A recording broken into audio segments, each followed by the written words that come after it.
The Ant and the Grasshopper, a reflection by the Artsy Muse. When I was younger, I thought the lesson of this story was obvious. Work hard, prepare for the future, don't be lazy, simple enough. Or so I thought. But over the years, I've begun wondering if sometimes the greatest gift we can give ourselves isn't finding the right interpretation. It's allowing ourselves to discover another one. There's an ancient Greek word that's been on my mind lately, metanoia. It's often translated as repentance.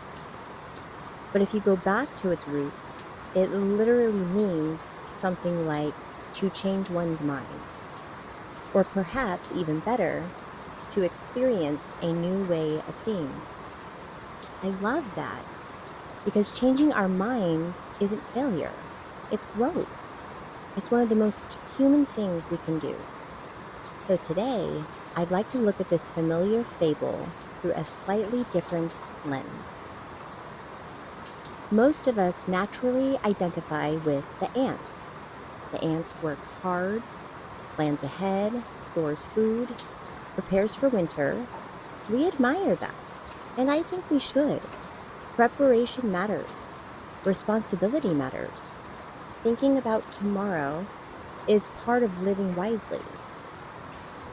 But what if that's only half the story?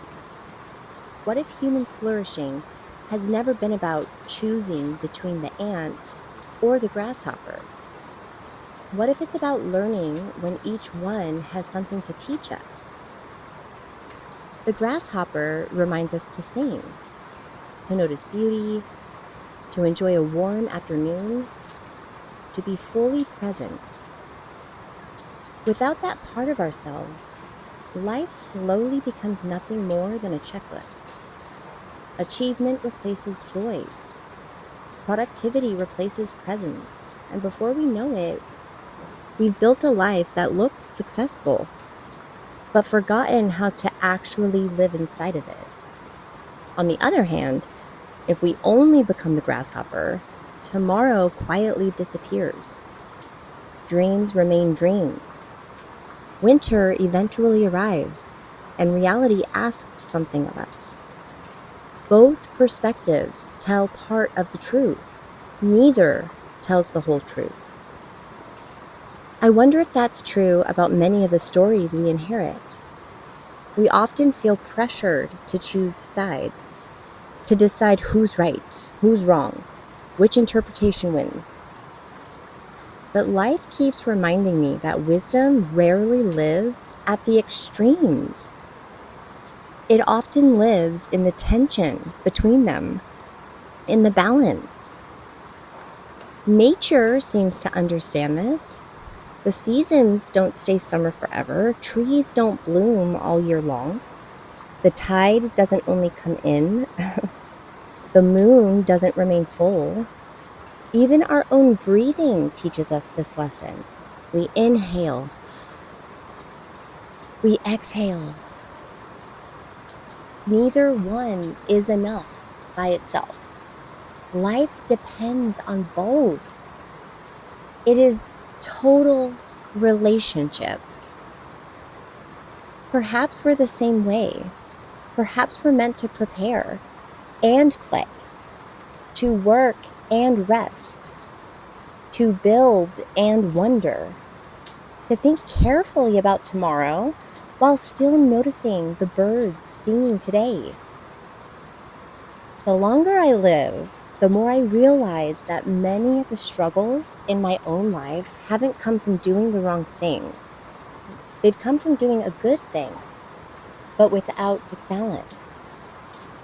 Working without feeling like I could fully rest when it was time to rest. Planning without fully knowing how to trust. Thinking, but stopping myself when it started to feel too dangerous. Trying to become a little bit of everything instead of becoming whole.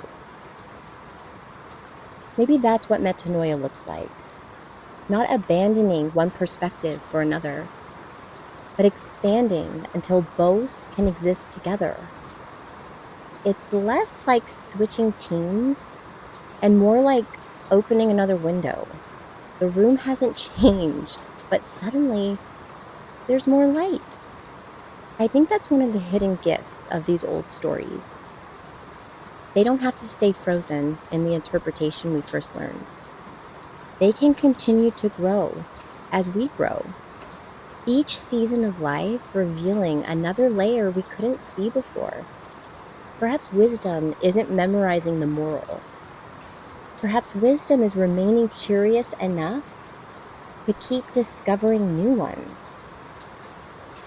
So this week, I find myself asking a different question.